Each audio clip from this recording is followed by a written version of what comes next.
अब एक दिन भगवान मथुरा के झरोखे पर बैठे हैं और मथुरा के झरोखे पर बैठ करके ब्रज की ओर झांक रहे हैं और ब्रज को देख देख करके नेत्रों में थोड़ा आंसू आ रहे हैं। इतने उद्धव जी आ जाते हैं। उद्धव जी ने कहा, प्रभु ये क्या, आप सर्वशक्तिमान हो और आपकी आंखों में आंसू। भगवान ने कहा कि उद्धव, मुझे अब ब्रज की याद आ रही है। मेरे बोले वाले ब्रजवासी जो मेरे ऊपर जीवित थे, मुझे याद कर कर के रो रहे होंगे, तो मुझे उनकी याद आ रही है। उद्धव ने कहा, प्रभु आप सर्वज्ञानी होकर के उन गोप वालों की याद कर रहे हैं, उन अनपढ़ों की याद कर रहे हैं, वो क्या समझे। उन्होंने कहा, रे कन्हैया, आप एक परम योगी होकर के उन गोपियों की बात कर रहे हैं जो अनपढ़ है, कुछ समझते नहीं है। ज्ञान क्या है वो क्या समझे, ज्ञान का तत्व क्या है वो क्या समझे, और उनको याद करके आप रो रहे हैं। कन्हैया ने कहा, रे उद्धव, ब्रज में ज्ञान की आवश्यकता नहीं है, वहां तो मेरे प्रेमी भक्त है, मेरे प्रेमी ब्रज जन है, वो मुझे उनकी याद आ रही है और वो मेरी याद में किस तरह अपना जीवन बिता रहे हो। उद्धव ने कहा, क्यों चिंता कर रहे हैं, अरे मैं जाऊंगा और अपने ज्ञान उनको दे करके प्रेम की बांस को समाप्त करूंगा। कन्हैया ने कहा, उद्धव, मैं पत्र लिखता हूँ और पत्र लिखते हैं कि मैं समय आने पर आपसे आकर के मिलूंगा और मैं आपके पास हूँ।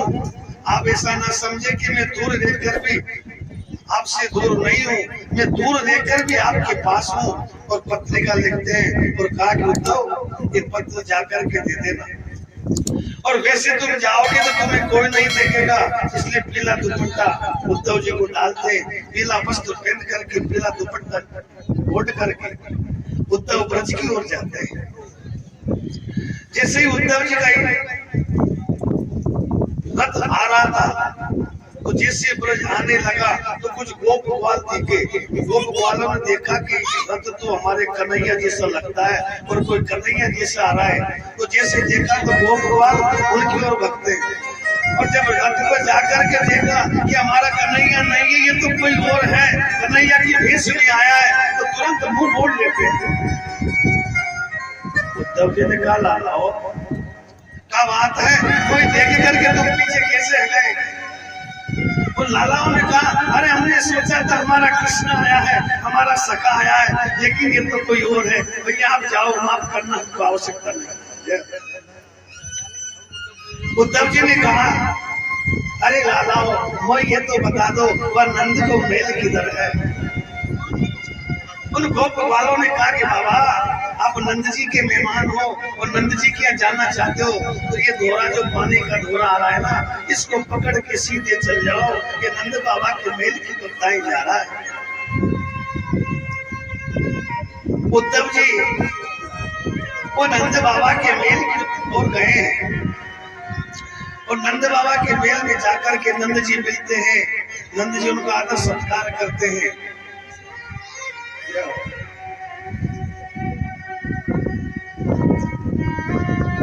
और बात करते हैं। बाबा ने पूछा, उद्धव जी आपका स्वागत है, अरे ये तो बताओ, वो हमारा कन्हैया या कभी हमको याद करता है या कभी हमारी चर्चा भी करता है। उद्धव जी ने कहा, बाबा वो आपको पल पल में याद करते हैं और उन्होंने इसी संदेश को लेकर के मेरे को भेजा है कि मैं आऊंगा और आप ब्रजवासियों को सुखी करूंगा। यशोदा मां बैठी हुई थी, तो उनको देख करके पुत्र स्नेह से उनकी स्तनों में से दूध बहने लगा और कन्हैया ने ब्रज में जो जो लीलाएं की थी, उस लीलाओं का गुणगान करती है और कहा कि मेरे कन्हैया से कहना, मैंने बचपन में उसको बहुत डांटा। अरे एक समय वो जब माखन चुरा रहा था, तो मैंने उसको पकड़ के दोनों हाथ बांध दिए और ऊपर से लटका दिया टाइट। उसी वजह से तो वो मेरे से नाराज नहीं हो गए। अरे मेरे कन्हैया, ब्रज में मेरे से बहुत गलतियां हुई है, उसी वजह से कहीं मुझे छोड़ करके वो चला गया। उद्धव जी ने कहा माता ऐसी बात नहीं है, तो आपके पास जरूर आएंगे। अब माता जी जो है कह रही है कि उद्धव जी, अरे मेरे लाला से कहियो कि मेरे से जो गलतियां हुई हो अनजाने में, मैंने बातों एक दिन माखन मिश्री नाई खिलायो तो वाले मेरे मत को घोड़ दियो और गुस्से में आकर के दहियों को बंदरों को खिलाने लगे। कहीं भाई उसी हिसाब से गुस्सा है वो मेरा लाल। हम ऐसे बात करते करते रात भर बीत जाते हैं। सुबह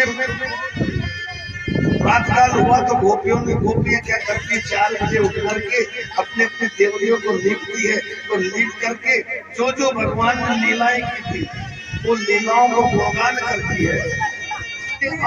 मम के खेले आंगन लीपती है और क्या कहती है, वो कन्हैया आएगा और मेरे आंगने में खेलेगा। ध्यान यही पदका रही है गोविंद दामोदर माधव में।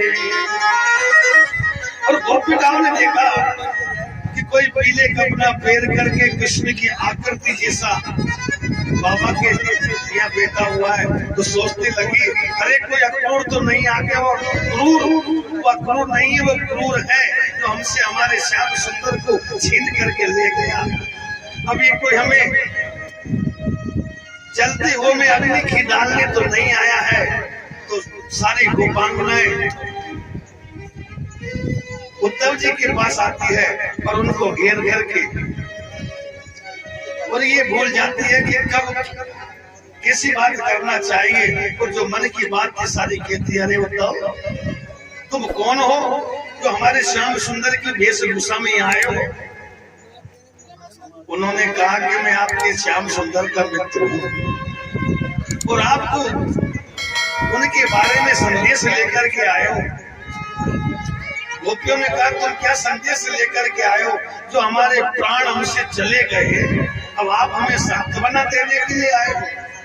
अरे वो तो कपटी है, अरे वो कन्हैया तो हमसे प्रेम करके और हमारे साथ कपट किया है।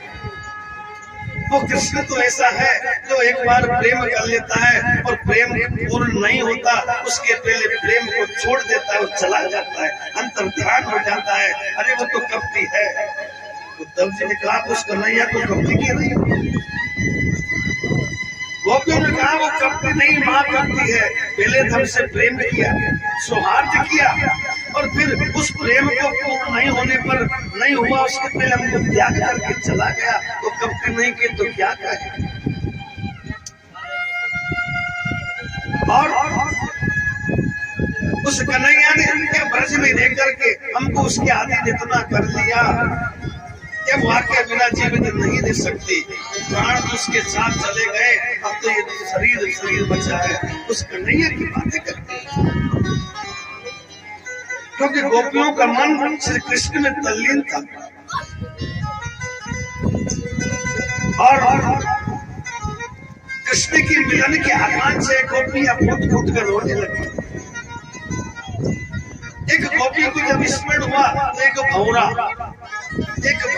उठ करके आता है और गोपियों के चरणों में बार बार आता है। उस भंवरे को देख करके गोपी ने कहा रे भंवरे, मधुपकित बंदो प्रसांकरी सपत्या उचरवी लुलित माला कुंकुमस्य सुवीरम पहेतु मधुपति इस्तमानिनि नाम प्रसादम यदु सदस्य विडम्बरम यस्य तु दशमीक्रम। गोपी कहती है मधु तो कपटी है, इसलिए तो कपटी है तो हमारे पैरों को मत छू, क्योंकि तू कपटी कृष्ण के साथ रहकर के कपटी हो गया है और तू हमें खुश करने के लिए और कृष्ण की बात को लेकर के आया है, क्योंकि तेरी तरह वो भी कपटी है। झूठे प्रणाम करके हमसे अनुमय विनय मत करो। हम देख रहे हैं कि कृष्ण की जो वनमाला है हमारी सोतों के वज्र स्थल से स्पर्श मछली हुई, उनका पीला पीला कुमकुम लगा करके तो हमारे पास आ गया है। सखा की तरह कपटी है। को तो अलग अलग तरीके की स्त्रियों से जाग लग रही है प्रेम करने की, इसलिए तू हमसे प्रेम करने आया है, तू चला जा, क्योंकि तू कपटी सखा का मित्र है और हमारे दिल को जलाने के लिए आया है, क्योंकि शरीर तो पहले सूख गया है, अब किसी काम का नहीं है, ये तो जलाने के काम आएगा। जब कन्हैया चला गया तो शरीर किसी काम का नहीं है, इसलिए तू भी चला जा और हमको आकर के हमारे जीव को मत जला। जलती हुई अग्नि में घी मत डाल ताकि हम और जले, हम तो पहले से ही जली हुई। इस तरह उद्धव जी ने बहुत ज्ञान देने का प्रयास किया, लेकिन प्रेम के आगे वो ज्ञान को भूल जाता है और ज्ञान को भूल जाते हैं। ऊदो सूदो है चलियो सुन गोपियन के बेर, ऊदो सूदो हो चलियो। गोपियों ने कहा उद्धव जी, श्याम तन श्याम मन श्याम ही हमारो धन, आटो याम बूदो हमें श्याम ही सिखाओ है। श्याम ही श्याम जिए श्याम बिन नहीं दिए, आधे किसी लाकरी आधार नाम श्याम। श्याम गति श्याम मति श्याम ही प्राणपति, श्याम सुखदाई शोभलाई शोभा धाम। उठो तुम भय मोरे पाती लेके आए दोरे, योगी कहाँ राखे या तो रोम रोम श्याम। या तो रोम रोम श्याम है। अब योग की ज्ञान की बातें कर रहे हैं, हमें ज्ञान की आवश्यकता नहीं है। इस शरीर हमारे रोम रोम छिद्र उस श्याम के रंग में रंग गए हैं, हमको ज्ञान की आवश्यकता नहीं है, हमको तो श्याम की आवश्यकता है। ऊदो सूदो है चलियो सुन गोपियन के बेन, और ज्ञान हो जाए तुम भी प्रेम हो जाए। इस तरह उद्धव जी ने फिर पत्रिका कहा, क्या मेरी पत्रिका को तो सुनो, आपके सखा ने क्या संदेश भेजा है। और संदेश में कहा है कि गोपियों, मुझे तुम्हारे प्रेम का पता है, इसलिए आप चिंता ना करें, मैं आपसे मिलने ब्रज में अवश्य आऊंगा और वो आपसे मिलने के लिए अवश्य आएंगे। और ये संदेश देकर के उद्धव जी काफी दिन वहां रहे और ज्ञान को भूल गए और उस प्रेम में ऐसे रंग गए कि वो खुद प्रेमी हो गए और कहने लगे, वाह यह है सच्चा प्रेम। यानी कहने का मतलब ये, जो परमात्मा को निष्कपट भाव से सच्चा प्रेम करता है, तब परमात्मा उसके अधीन होते हैं। ये तो प्रेम की बात है, वो तो बंदगी तेरे बस की नहीं, क्योंकि सभी जीव परम पिता परमात्मा से प्रेम करते हैं और एक बार उससे प्रेम हो जाए तो इस नजरों को कहीं घुमाने की आवश्यकता नहीं है। और सभी ब्रजवासी उद्धव जी को भेंट करते हैं और उद्धव जी विदा होकर के और